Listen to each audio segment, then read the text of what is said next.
الحمد لله نحمده ونستعينه ونستغفره ونؤمن به ونتوكل عليه ونعوذ بالله من شرور أنفسنا ومن سيئات أعمالنا من يهده الله فلا مضل له ومن يضلله فلا هادي له ونشهد أن لا إله إلا الله وحده لا شريك له ونشهد أن سيدنا وسندنا ومولانا محمدا عبده ورسوله آمنت بالله صدق الله مولانا العظيم وصدق رسوله النبي الكريم ونحن على ذلك من الشاهدين والشاكرين والحمد لله رب العالمين. میرے بھائیو دوستو بزرگوں، السلام علیکم ورحمۃ اللہ وبرکاتہ. گزشتہ چند جمعوں سے شوہر پر بیوی کے حقوق کے حوالے سے گفتگو چل رہی تھی اور خاندانی جھگڑوں کا حل اس حوالے سے قرآن و حدیث کی روشنی کے اندر رہنمائی کی گئی تھی. اسی طریقے سے اللہ رب العزت نے سورۃ النساء 5ویں پارے کے شروع کے اندر فرمایا فالصالحات قانتات حافظات للغیب بما حفظ اللہ واللاتی تخافون نشوزہن. پہلے اللہ تعالیٰ نے کچھ عورتوں کی صفات کو بیان فرمایا کہ جو نیک عورتیں ہیں، فرما بردار عورتیں ہیں اور اسی طریقے سے حفاظت کرنے والی ہیں. اور پھر آگے اللہ تعالیٰ نے یہ فرمایا کہ بسا اوقات ایسا بھی ہو سکتا ہے کہ زندگی ہے، میاں اور بیوی کی گھر کی زندگی ہے اور اس میں کبھی کبھی لڑائی جھگڑے بھی ہو سکتے ہیں اور اسی طریقے سے کچھ باتیں ایسی ہو سکتی ہیں کہ جو شوہر کے لیے ناپسندیدہ ہوں. مثلا بیوی جو ہے وہ شوہر کی نافرمان ہے، اس کی بات کو نہیں مانتی، یعنی جائز کاموں کے اندر، ناجائز کاموں میں نہیں، جائز کاموں کے اندر اس کی بات کو نہیں مانتی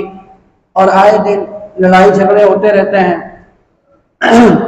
یعنی غلطی اور خامی بیوی کی طرف سے ہے. شوہر اپنے حقوق کی ادائیگی کر رہا ہے، پورے کر رہا ہے، تو ایسی نافرمان بیوی کی اصلاح کا کیا طریقہ ہے، یہ قرآن نے بیان فرمایا.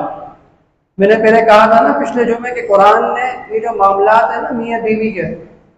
یعنی جو معاملات ہیں، حقوق العباد ہیں، ان کو اللہ تعالیٰ نے اس قدر کھول کر بیان فرمایا ہے، چھوٹی چھوٹی چیزوں کو بھی، کہ اتنا نماز کو بھی بیان نہیں فرمایا. نماز کے بارے میں تو خالی یہ فرمایا نا کہ نماز قائم کرو، نماز قائم کرو، لیکن کس طرح پڑھنی ہے، کیا پڑھنا ہے نماز کے اندر، کتنی نمازیں پڑھنی ہے، یعنی کیا طریقہ ہے نماز پڑھنے کا، یہ ہمیں سب معلوم ہوتا ہے احادیث سے. لیکن قرآن کے اندر نماز کس طرح پڑھنی ہے، اس کا کیا طریقہ ہے، تو یہ بیان نہیں ہوا. لیکن اللہ تعالیٰ نے یہ جو میاں بیوی کے معاملات ہیں، مختلف موقعوں کے اندر، مختصر آیتوں کے اندر، تھوڑی تھوڑی آیتوں کے اندر، ایک ایک دو آیتوں کے اندر، جگہ جگہ مختلف مقامات کے اوپر بیان فرمائے ہیں. اور اسی طریقے سے نہ صرف میاں بیوی کے معاملات بلکہ دیگر جو حقوق العباد ہیں، معاشرت ہیں، ان کو بھی کھول کھول کر بیان فرمایا ہے. تو بہرحال اگر بیوی کی اصلاح کرنی ہو اور اس کو جو نافرمان ہے اس کو راہ راست پر لانا ہو، تو اس کے لیے قرآن نے یہ بتایا واللاتی تخافون نشوزہن فعظوہن. یعنی پہلا کام تو یہ کرنا ہے کہ اسے نصیحت کرنی ہے، نرمی کے ساتھ سمجھانا ہے ہر اچھے طریقے سے، اور اسی طریقے سے دین کی باتیں سامنے رکھ کر، اللہ کے نبی صلی اللہ علیہ وسلم کے ارشادات کو سامنے رکھ کر، واقعات کی روشنی کے اندر، صحابہ کی زندگی کی روشنی کے اندر پیار اور محبت کے ساتھ اس کو نصیحت کرنی ہے. پہلا کام تو یہ کرنا ہے. اب ہمارے ہاں کیا ہوتا ہے کہ ذرا سی اگر کوئی چیز دیکھی، کوئی خامی دیکھی، تو نصیحت کی طرف تو آتے ہی نہیں ہے، بلکہ مار پیٹ کی طرف معاملہ چلا جاتا ہے. یا پھر بعض لوگ وہ ڈائریکٹ طلاق کے الفاظ بول دیتے ہیں اور پھر بعد میں پچھتاتے رہتے ہیں کہ اب کیا کریں. بھائی جب چڑیا چگ گئی کھیت تو اب پچھتائے کیا ہوت، جب چڑیا کھیت چگ جاتی ہیں تو پھر اب پچھتانے سے کیا حاصل ہوگا، کچھ حاصل نہیں ہوگا۔ کتنے سینکڑوں واقعات ایسے ہیں کہ شوہر کو غصہ آیا اور غصے کے اندر وہ جو ہے وہ ایک نہیں بلکہ اکٹھی 3 طلاقیں دے بیٹھا، اور پھر بعد میں کیا کرے بھائی، اب کوئی راستہ نہیں ہے، اب کوئی بیوی سے ملنے کا راستہ نہیں رہتا، ایک لمبا پروسیس ہے، پھر اس کے لیے حلالہ شریعہ کرنا پڑتا ہے، اس کے بعد پھر کہیں جا کر جو ہے وہ کیا ہے دوبارہ اسی بیوی سے رجوع ہوتا ہے، یعنی کوئی راستہ نہیں ہوتا 3 طلاقوں کے بعد۔ اسی لیے تو شریعت نے یہ بات کہی ہے کہ بھائی یہ طلاق دینے کا کوئی اچھا طریقہ نہیں ہے کہ 3 اکٹھی دے دی جائے، بلکہ ایک طلاق دو اور وہ صریح الفاظ کے اندر دو، کبھی ضرورت پڑ جائے دینی پڑ جائے، یعنی ویسے تو فرمائے کہ یہ کیا ہے، ایسی چیز ہے طلاق دینا کہ یہ اللہ تعالیٰ کے ہاں ناپسندیدہ چیزوں میں سب سے زیادہ ناپسندیدہ چیز ہے۔ ابغض الحلال الی اللہ، اللہ تعالیٰ کے نزدیک حلال چیزوں میں سب سے زیادہ مبغوض چیز وہ کیا ہے، طلاق دینا ہے۔ تو لہٰذا اس طرف نوبت ہی نہیں آنی چاہیے، اور اگر کبھی نوبت آ جائے تو ایک دے دو اور پھر عدت کے اندر رجوع کر لیا تو ٹھیک ہے، اور اگر عدت بھی گزر گئی تو نکاح ختم، اب دوبارہ نکاح کرنا پڑے گا، لیکن ڈائریکٹ 3 طلاقیں دینے کے بعد تو کوئی راستہ نہیں رہتا۔ ابھی حال ہی کے اندر ایک واقعہ سننے میں آیا، کیونکہ ہمارے ہاں یہ مسائل آتے رہتے ہیں بہت زیادہ، طلاق کے حوالے سے لوگ پوچھتے رہتے ہیں آئے دن، تو شوہر گھر میں تھا اور بیوی جو ہے وہ، اور اسی طریقے سے شوہر کی جو بہن ہے ان کی آپس میں کوئی لڑائی ہو گئی تھی، جیسے عموماً گھروں کے اندر ہوتا ہے نا، تو اب وہ شوہر تھکا ہارا آیا تھا اور وہ سونے کے لیے سونا چاہ رہا تھا، اور یہ ہے کہ وہ لڑائی جھگڑے کی وجہ سے اس کی نیند خراب ہو رہی تھی، وہ اس کو سو نہیں پا رہا تھا، تو اس نے غصے کی حالت کے اندر جو ہے وہ بیوی کو 3 طلاقیں دے دی، 3 طلاقیں دے دی، اور شادی کو بچے بھی ہیں اور 10 سال بھی تقریباً 10-12 سال بھی ہو چکے ہیں، اور پھر اس کے بعد ایسی حرکت کر بیٹھنا، یعنی غصے کے اندر ڈائریکٹ فائر کر دیے 3۔ اب کیا ہوا بھائی، نہیں بیوی کیا ہو گئی، حرام ہو چکی ہے، اب کوئی راستہ باقی نہیں رہا۔ اب کیا کرتے ہیں لوگ، غلطی یہ کرتے ہیں کہ غیر مقلدین کے پاس چلے جاتے ہیں نا، غیر مقلد جو ہیں وہ اپنے آپ کو اہل حدیث کہتے ہیں کہ ہم اہل حدیث ہیں، تو غیر مقلدوں کے پاس چلے جاتے ہیں اور ان سے جا کے فتوے وغیرہ لے لیتے ہیں کہ بھائی 3 طلاقیں اکٹھی دو تو وہ ایک ہی ہوتی ہے، اور پھر زندگی گزارنے لگ جاتے ہیں اسی حرام کاری کے اندر ساتھ۔ حالانکہ جب 3 طلاقیں دے دی ہیں تو وہ 3 ہی ہوں گی، وہ ایک نہیں ہوں گی، اس کے اوپر واضح احادیث مبارکہ ہے، امت کا اجماع ہے، 4 فقہا گزرے ہیں نا بڑے بڑے، امام ابو حنیفہ رحمۃ اللہ علیہ، امام مالک، اور امام شافعی رحمۃ اللہ علیہ، اور امام احمد بن حنبل، امام مالک، یہ 4 جو گزرے ہیں، سب کے ہاں یہ ہے کہ بھائی 3 طلاقیں اکٹھی دو تو وہ 3 ہی ہوتی ہیں، ایسا نہیں کہ ایک بن جاتی ہے، بلکہ وہ 3 ہی ہوں گی۔ تو ہوتا کیا ہے کہ لوگ ان کے پاس چلے جاتے ہیں، اور یہاں تک کہ یہ سننے میں آیا کہ وہ اب غیر مقلد بن گئے، غیر مقلد بن چکے ہیں، یعنی اپنا جو دیوبند کا مسلک تھا یا وہ بریلوی تھے تو بریلوی سے توبہ کر کے انہوں نے کیا کر لیے، یعنی بریلویت کو چھوڑ کر انہوں نے کیا کر لیا، غیر مقلد بن گئے۔ کیوں؟ بیوی کے لیے، کہ بیوی جو ہے وہ دوبارہ مل جائے۔ حالانکہ بھائی جب 3 طلاقیں دے دی ہیں تو اب کوئی راستہ نہیں رہا، اب کوئی راستہ نہیں رہا، تو لہذا تو قرآن یہ کہہ رہے کہ دیکھو جب یہ موقع آ جائیں اور بیوی نافرمان ہو اور اس کی اصلاح کرنا مقصد ہو تو پہلا کام یہ کرو فَعِظُوهُنَّ، کہ اس کو نصیحت تو کرو، ذرا اس کو سمجھاؤ تو صحیح، اس کو کبھی دین کی باتیں بتائی ہیں، کبھی اس کو نرمی کے ساتھ پیار محبت کے ساتھ سمجھایا ہے، تو پہلے اس کو نصیحت تو کرو۔ ہاں یہ سارا کام آپ نے کر لیا اور پھر بھی آپ دیکھ رہے ہیں کہ کوئی تبدیلی نہیں آ رہی ہے، کوئی تبدیلی نہیں آ رہی ہے، تو اگلا مرحلہ کیا ہے؟ اگلا مرحلہ فرمایا وَاهْجُرُوهُنَّ فِي الْمَضَاجِعِ، ایک طریقہ یہ فرمایا کہ اب یہ کر لو کہ بستر الگ کر لو، بستر الگ کر لو کہ میاں بیوی اکٹھے نہ سوئیں، شوہر الگ سوئے اور بیوی جو ہے وہ الگ سوئے۔ ہو سکتا ہے کہ اس سے بیوی کی سمجھ آ جائے بیوی کو، اور کیونکہ ظاہری بات ہے کہ شوہر اور بیوی جتنا قریب ہوتے ہیں اتنی محبت بڑھتی ہے، تو دوری سے کیا ہوگی، اس کو احساس پیدا ہو جائے بیوی کو شاید، اور وہ اپنی اصلاح کی فکر کر لے، یہ دوسرا مرحلہ فرمایا۔ اور پھر تیسرا مرحلہ، اگر اس سے بھی کام نہیں چل رہا، نصیحت بھی کر لی ہے، بستر بھی الگ کر لیے ہیں، اور دیکھ رہے ہیں کہ ابھی معاملات ٹھیک نہیں ہو رہا ہے،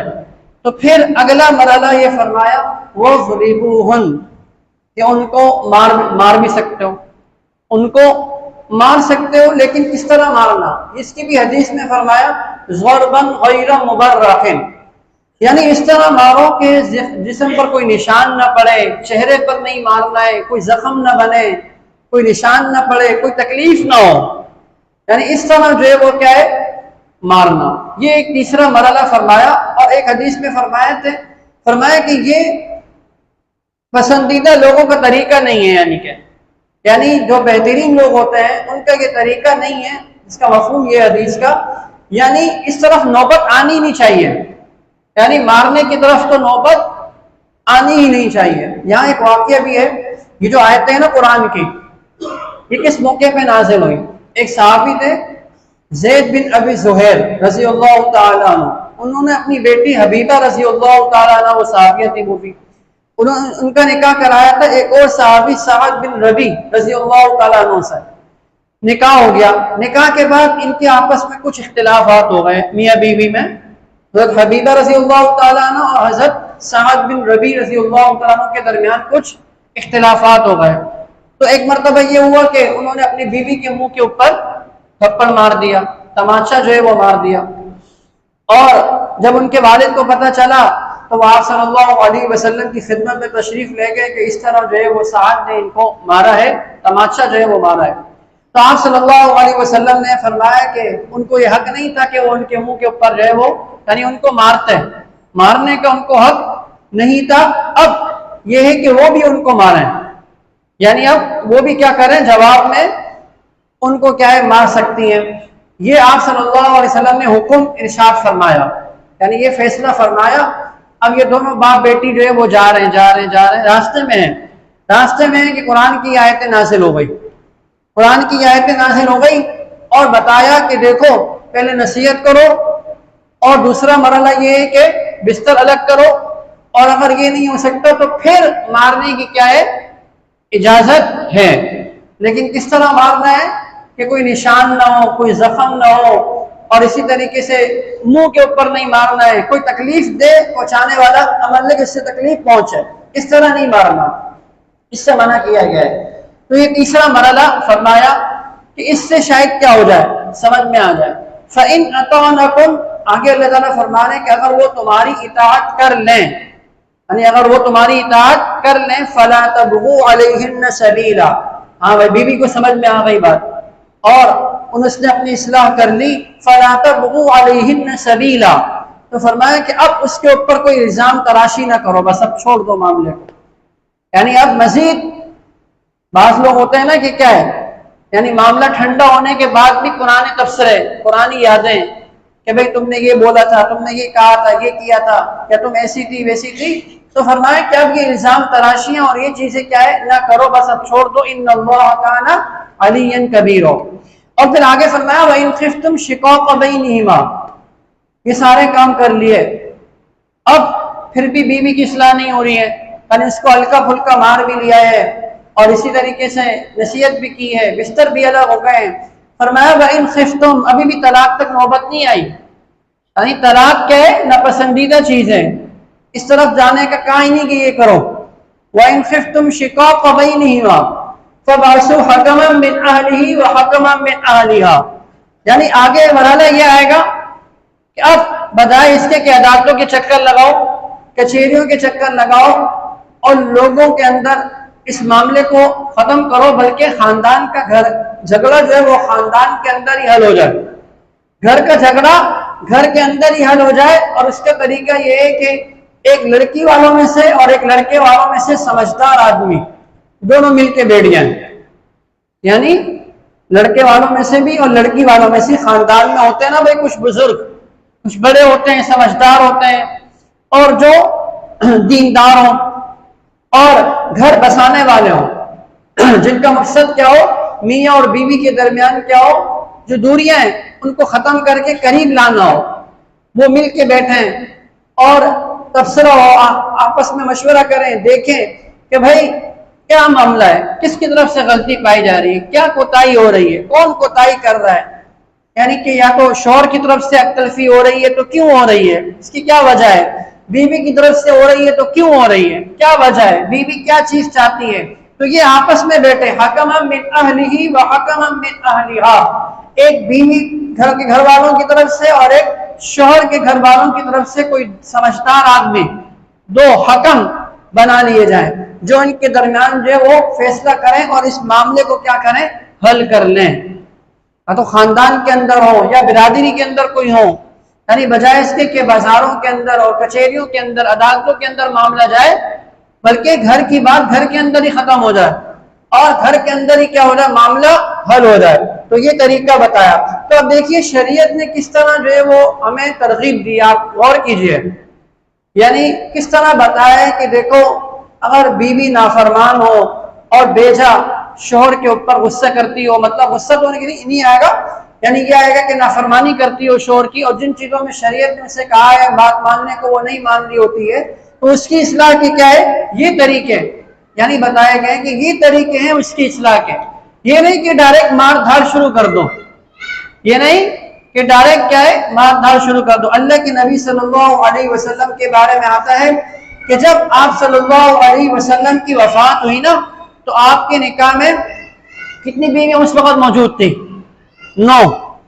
9 بیویاں ابھی حیات تھی جب آپ صلی اللہ علیہ وسلم کی وفات ہوئی، 2 بیویوں کے پہلے انتقال ہو گیا تھا، لیکن 9 بیویاں موجود تھیں جب آپ صلی اللہ علیہ وسلم کی وفات ہوئی۔ حضرت عائشہ رضی اللہ تعالیٰ عنہ فرماتی ہیں کہ آپ صلی اللہ علیہ وسلم نے کبھی اس طرح کا معاملہ نہیں فرمایا، یعنی مارنے وغیرہ کا معاملہ کبھی بھی نہیں فرمایا، بلکہ آپ صلی اللہ علیہ وسلم جب گھر میں داخل ہوا کرتے تھے تو مسکرا کر داخل ہوتے تھے، مسکرا کر داخل ہوتے تھے۔ ہم غور کریے کہ ہم اس سنت پہ عمل کر رہے ہیں کیا؟ ہم تو بھائی گھر میں آتے ہیں تو منہ بنے ہوئے ہوتے ہیں نا ہمارے، تھکے ماندے ہم تو آئیں کہ پورا دن گھر میں کام وام کر کے بھائی محنت کر کے آئیں، اور پھر آرڈر ہمارے شروع ہو جاتے ہیں نا کہ بھائی ہمیں فلاں چیز جو ہے وہ چاہیے، فلاں چیز پانی پلاؤ، یہ کرو وہ کرو، کھانا کھلاؤ، گرم ہے ٹھنڈا نہیں ہے تو مرچیں نہیں، مثالیں نہیں، یہ نہیں ہے وہ نہیں ہے، تو پھر کیا ہوتا ہے لڑائی بسا اوقات بھر جاتی ہے۔ حالانکہ اللہ کے نبی صلی اللہ علیہ وسلم سے بڑا کون ہوگا ہمیں دین کے اوپر عمل کرنے والا، کہ انہی سے تو ہمیں یہ دین کی باتیں ملی ہیں، ان کی زندگی آپ صلی اللہ علیہ وسلم کی پوری زندگی کا طریقہ یہی تھا کہ آپ صلی اللہ علیہ وسلم جو وہ گھر میں داخل ہوتے تھے تو مسکرا کر داخل ہوتے تھے اور کبھی مارنے کی نوبت تک نہیں آئی۔ تو اسی لیے یہ مطلب نہیں ہے کہ مارو ان کو، بلکہ اس سے منع کیا گیا کہ یہ کوئی اچھی چیز نہیں ہوتی ہے۔ اسی طریقے سے ڈاکٹر عبدالحی عارفی رحمہ اللہ تعالیٰ عنہ، ایک بہت بڑے بزرگ گزرے ہیں، ان کے بارے میں آتا ہے وہ یہ فرمایا کرتے تھے کہ آج زندگی کو 55 سال گزر گئے، کتنے سال؟ 55 سال گزر گئے ہیں، لیکن آج تک میں نے لہجہ بدل کر بات ہی نہیں کی ہے، لہجہ بدل کر بات نہیں کی ہے، اور یہ نہیں کہا کہ بھائی یہ فلاں کام کر دو، بلکہ اپنے کام خود کریں، خود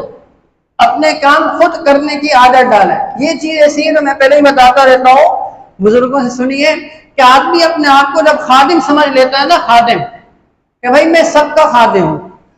بچوں کا بھی خادم ہوں، ماں باپ کا بھی خادم ہوں، رشتہ داروں کا بھی خادم ہوں، دوستوں کا بھی خادم ہوں، بیوی کا بھی خادم ہوں، یعنی میں ان کا کیا ہوں، خادم ہوں، تو پھر یہ چیزیں پیدا نہیں ہوتی۔ یعنی اپنا کام خود کرنے کی عادت ڈالنی چاہیے، چھوٹی چھوٹی چیزوں کے اندر، پانی پلانے کے اندر، فلانے کام کے اندر، جو کام خود کر سکتا ہے آدمی اس کو خود کرنا چاہیے۔ اور پھر یہ جو میں نے حدیث پڑھی آپ کے سامنے، جو میں نے پچھلے جمعے ہی بتائی تھی، دوبارہ بتاتا ہوں کہ آپ صلی اللہ علیہ وسلم نے ارشاد فرمایا، جس کا مفہوم یہ ہے، ایک طویل حدیث ہے، اور یہ جو طویل حدیث ہے نا، یہ آپ صلی اللہ علیہ وسلم کب ارشاد فرما رہے ہیں؟ حجت الوداع کے موقع پر،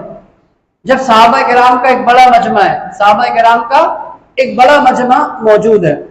اس کے اندر آپ صلی اللہ علیہ وسلم ارشاد فرما رہے ہیں لا یجلد احدکم امرأته جلد العبد، کہ تم میں سے کوئی ایک اپنی بیوی کو اس طرح نہ مارے جیسے غلام کو مارتا ہے. ثم یجامعها فی آخر اليوم، یعنی عجیب بات ہے کہ مارتا بھی غلام کی طرح اور پھر جب رات کا آخر وقت ہوتا ہے تو اس سے صحبت بھی کر لیتا ہے. یعنی کتنی عجیب بات ہے یہ. تو اللہ کے نبی نے اس سے منع فرمایا کہ دیکھو یہ طریقہ صحیح نہیں ہے. یہ ایک طویل حدیث ہے، اس میں آپ صلی اللہ علیہ وسلم نے اور بھی کچھ باتیں ارشاد فرمائی ہیں جو انشاءاللہ تعالی آئندہ جمعے عرض کر دی جائیں گی. دعا فرمائی کہ اللہ تعالیٰ ہمیں کہنے سننے سے زیادہ عمل کی توفیق عطا فرمائے. وآخر دعوانا ان الحمد للہ رب العالمین.